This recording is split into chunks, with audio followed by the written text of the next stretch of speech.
Hey, thanks so much for listening to the Ridge Community Church podcast. My name is John. I'm one of the pastors on staff at the Ridge, and our vision is to bring the hope of Jesus into every home. So as a piece of that, our goal each week is to bring you something that's hopeful and helpful. So subscribe to this podcast to make sure you don't miss any hopeful and helpful conversations. Hey everyone, and thanks for listening to this episode of the Ridge Community Church podcast. If you find today's episode hopeful and helpful, please follow or subscribe, and then rate and review so that more people can find the conversation. Today's episode is the first in a two-part conversation that I got to have with licensed professional counselor Amber Wirth. In the first part of our conversation, we focus on trauma, and she's going to let us know what trauma really is, including some examples that might surprise you, and then she's going to share how trauma affects us and how we can start to heal. For the audio-only listeners, I should warn you that during our conversation, Amber refers to a diagram of what's happening in the brain when you experience trauma, and you can find that image in our show notes. This is my conversation with Amber. Hi, Amber. Thanks for coming on the podcast. Hi, nice to meet you, John. Yeah, would you mind just maybe introducing yourself a little bit and sharing what you do? Sure. So my name is Amber Wirth, and I'm a marriage and family therapist at New Life Resources. I grew up in Wisconsin and Sussex. So after I graduated high school, I ended up going to WCTC for human services. And this experience was, kind of huge because this is when I started working with kids with autism. And I did not know in 2006, what, what I wanted to do, but it kind of like opened up my doors to work with kids with disabilities and work in the family system. So I did in-home behavioral therapy, and also getting my degree in human services was really kind of a step to how do I generally help people and where do I belong? And then after this, I sort of took a hiatus from education, sort of. I don't know if you're familiar with Youth with a Mission, the missions organization. Okay. So I did a full year of discipleship training school and then school evangelism, and traveled around Peru and Kyrgyzstan for like a year or so. Wow. So, amazing. Yeah. I mean, do a whole podcast about those travels, I'm sure. Yeah. Yeah, I know. So I know that in itself is just crazy, you're and with Youth with a Mission, they have you stay with locals and get like the really true experience, Yeah. So it was that interesting as you come sure. in with like all of this like knowledge of like the counseling side of things, and you're in a whole different setting. Is that like, were those skills like applicable in that setting as you were doing that, or was it like kind of like completely different type of scenarios? I think like generally my heart is always open to the other. So like the cultural aspects are really fascinating to me. Yeah. And so staying in the homes with people of different culture, I stayed up later to like with the translator to understand and get to know, them better, and like what they think about God and their faith journeys, and like just anything that would be fascinating. So yeah, I just think it's always like God opened my heart to the other and help me like, open my worldview to another thing. And that was really powerful. Traveling can be really powerful to do that. Yeah. Super quick. What was your most fascinating cultural difference between there and here? Difference. Or maybe surprised you or something like that? I don't know. I'm just looking back at the experiences of what I did. That was like, I can't believe I did that.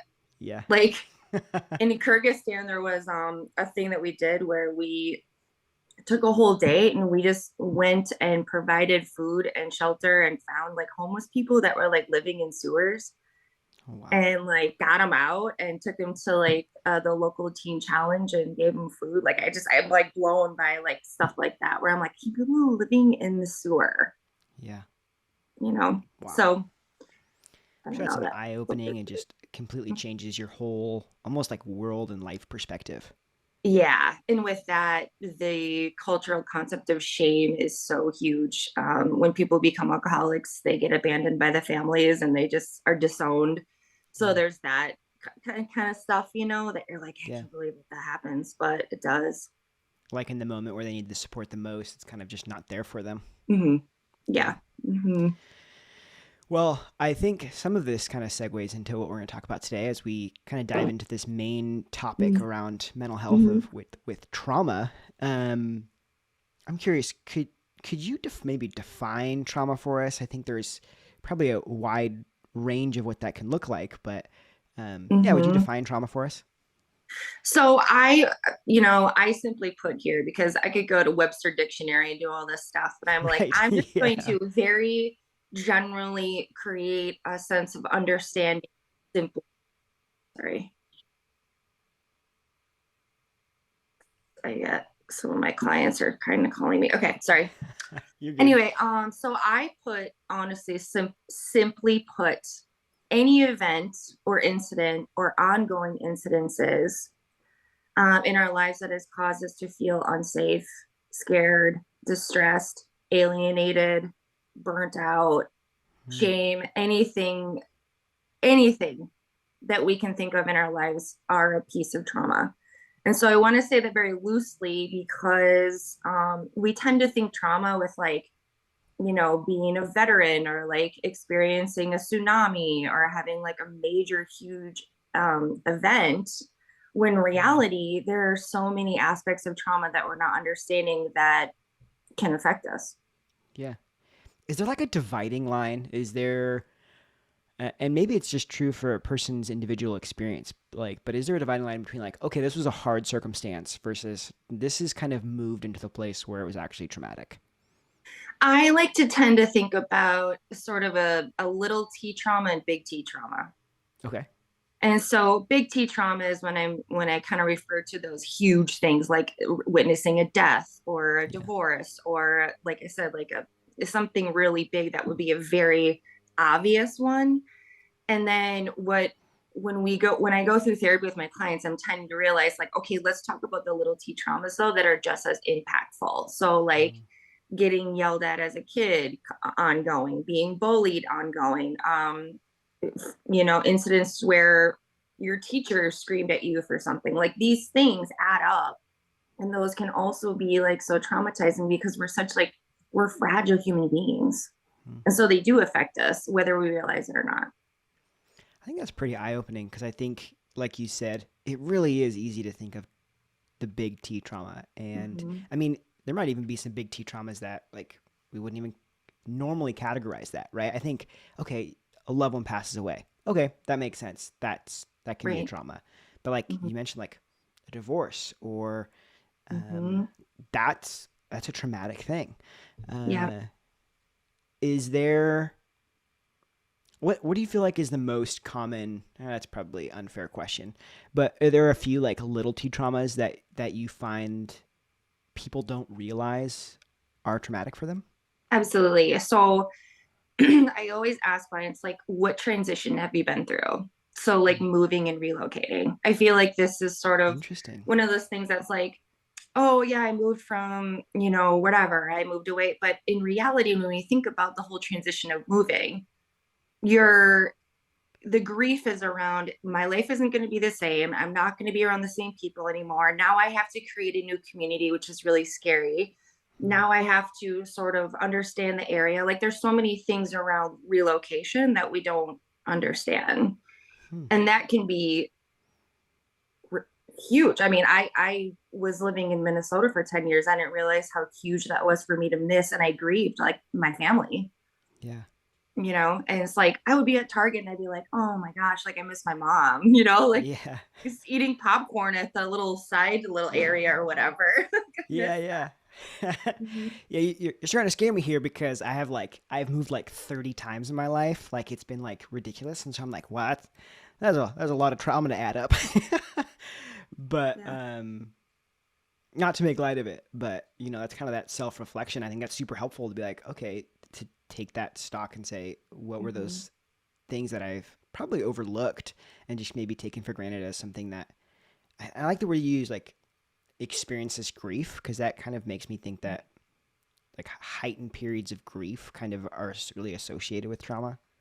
Yeah. Yeah, definitely. And then when you think about adolescents and teenagers when they already struggle with creating friendships. that sense of really belonging. And then when you have to relocate and start over, and then you're like, do they really like me? I'm Mm-hmm. just a new friend. Everybody else is really close. And now I'm kind of like going in, and now I feel really insecure. And then the social anxiety goes off the roof. Yeah. And so yeah, that's huge on kids. They remember that. Oh, I had to move schools, and start over. Mm. Mm-hmm. How does that affect someone? Because Mm-hmm. I think we hear commonly, oh yeah, trauma is traumatic, right? The word almost it carries with it that it does some sort of damage or hurt or affects Mm-hmm. us. But what exactly is that effect that it has for us? So I'm a very contextual thinker. Yeah. So symptoms come as a result from trauma. Hmm. And the body and the mind are so interconnected, how fascinating it is.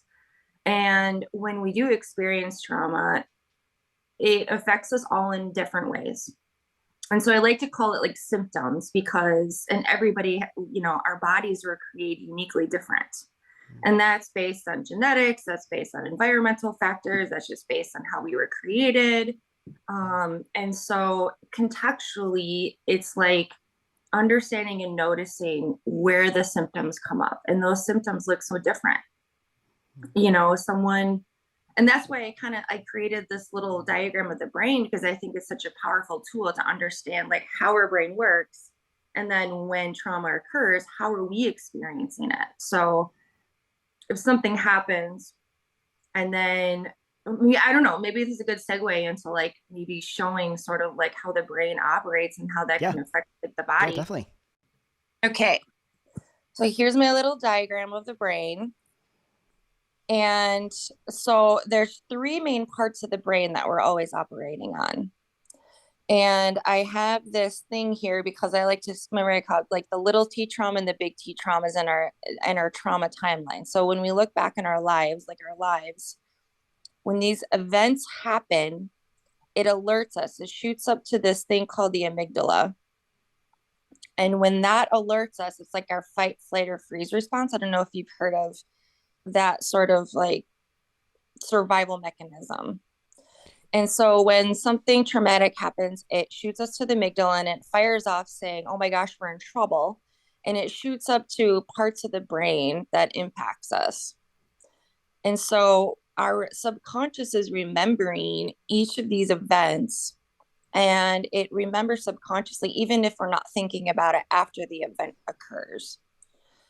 And if we're operating in this prefrontal cortex, which is the part like by your forehead, Yeah. this is where experiencing symptoms of anxiety, future thinking, heart rate, irrational thoughts, and hypertension. Those are the kind of sort of the main broad ones Hmm. that I can think about. And then the midbrain is where we feel safe, we feel present, we have rational thoughts, our heart rate is normal, all that stuff. And then if we are operating down here, this is where we're feeling depressed, we're feeling unmotivated. This is past thinking. It's also irrational thinking. I should have done this, I should have done that. I'm not good enough. I'm a loser, all that stuff. And then as far as like how the symptoms operate in the body, you can get stomach aches, you can get headaches, um, all these things, symptomology come from these events that occur, and they continue to alert us even subconsciously when we're not thinking about it. And that sort of sense of like the symptoms that come up when we're like, oh my gosh, like I'm panicking or I'm having a panic attack or I'm feeling very depressed. And so that's why we need to sort of identify where are we in the brain and how do Hmm. I get myself to the midbrain. Hmm. And so this is sort of like what I teach with my clients is contextually what are the symptoms that you feel, what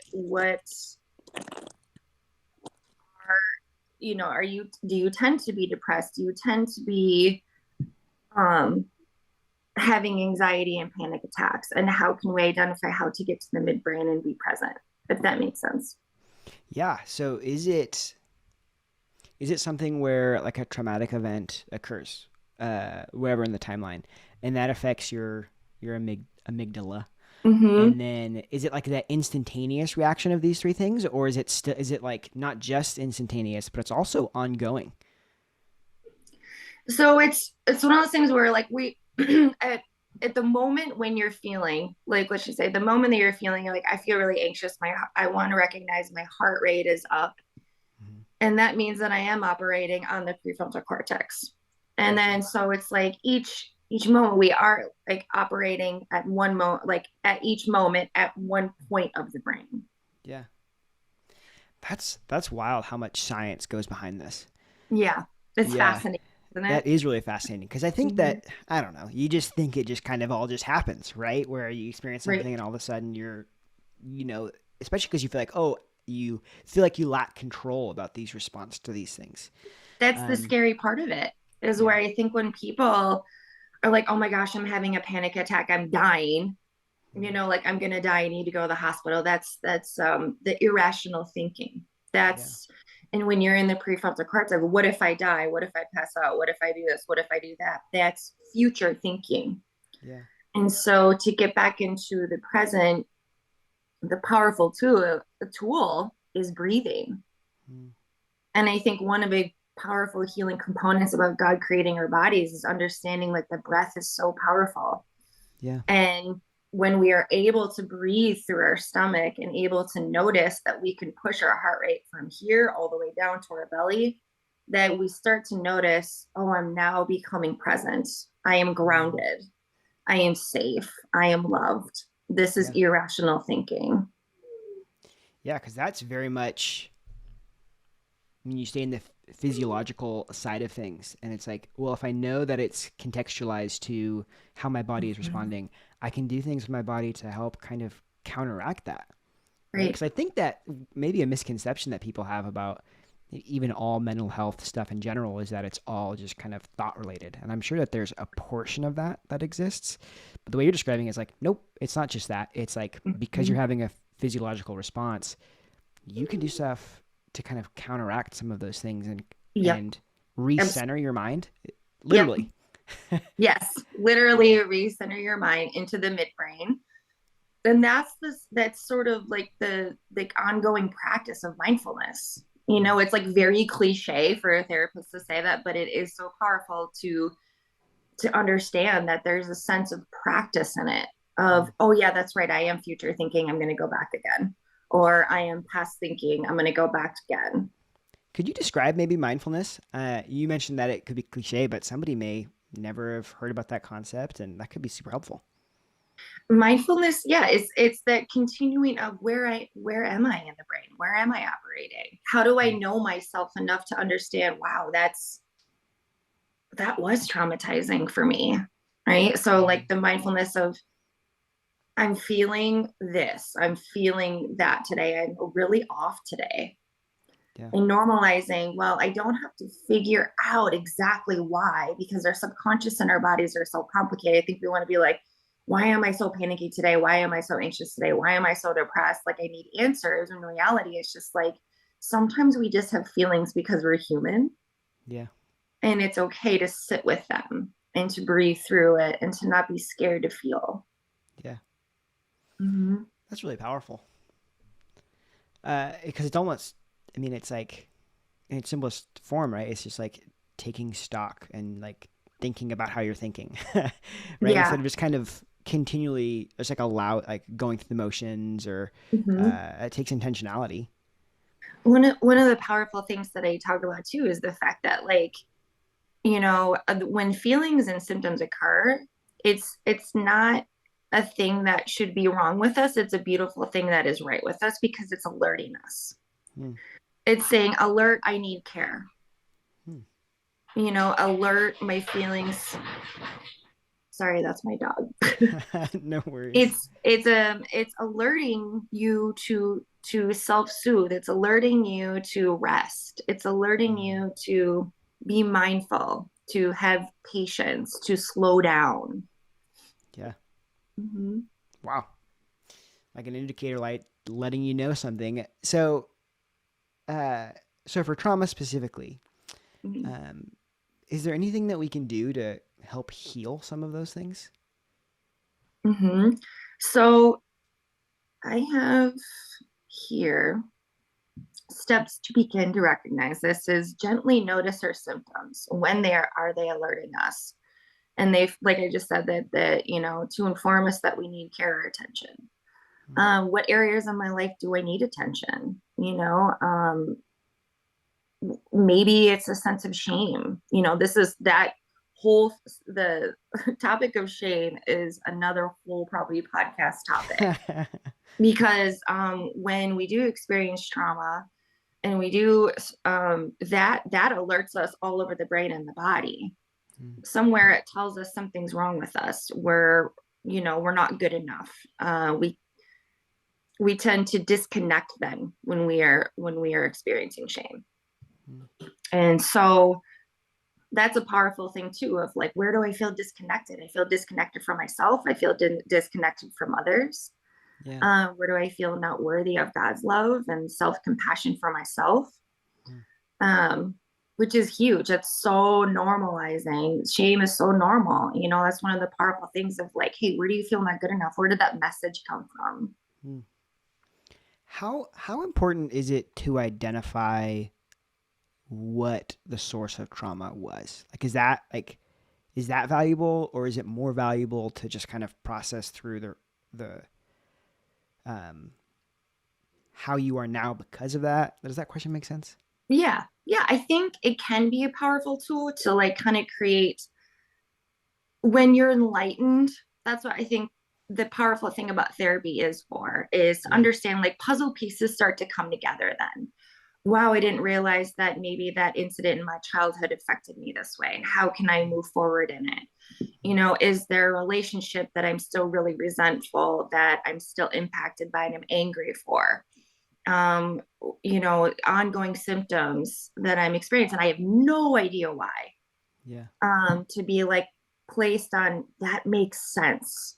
Mm. The light bulb, the coming around your sense of normalizing. Wow, yeah, like that was really hard on me as a kid, and I didn't Mm. realize that.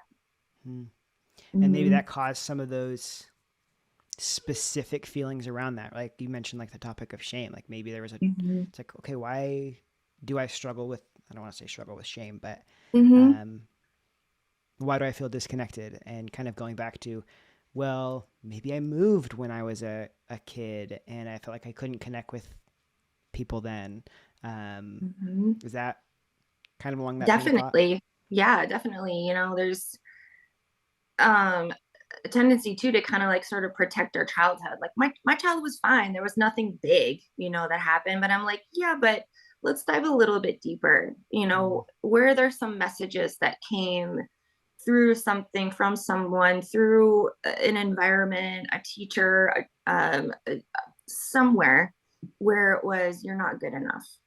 Mm. And so if there are incidents, there's like, yeah, I was never told that I was good enough. I always had to work so hard to get an attaboy, and so I'm like, well, absolutely. Then, of course, you would feel shame. Mm. And how do you reconnect with yourself then in moments where you feel not good enough? Yeah. Is trying to find the right words for the question, but the it sounds like that can be a painful process to kind of bring back Yeah. up those really challenging things. I don't know, like what would your encouragement be to someone who's a little bit maybe hesitant to wade into the painful waters? Hmm.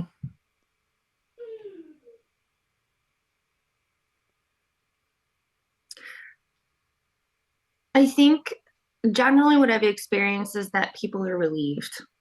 Hmm. I think when they come in, they sort of want answers, but they're scared.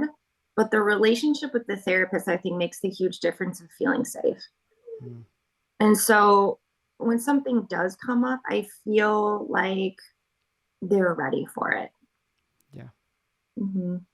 especially if they've gotten to the place where they're actively seeking help. Yeah. Yeah, definitely. Hmm. And it does make a difference with the relationship, of feeling safe. I think that's one of the most powerful things about therapy is healing comes through feeling loved. Mm. Yeah, Mm-hmm. definitely. Well, that was the first part of my conversation with Amber, and I feel like I learned a lot during that conversation, particularly about how many things just might have been traumatic in someone's life, and that those things, they continue to affect us until we process through them. So thinking through how we react to certain things might help us heal from things that we didn't even realize were still affecting us. Well, thanks for listening to this episode of the Ridge Podcast, and make sure to follow and subscribe. That way, you'll be able to catch the second part of Amber and I's conversation next week.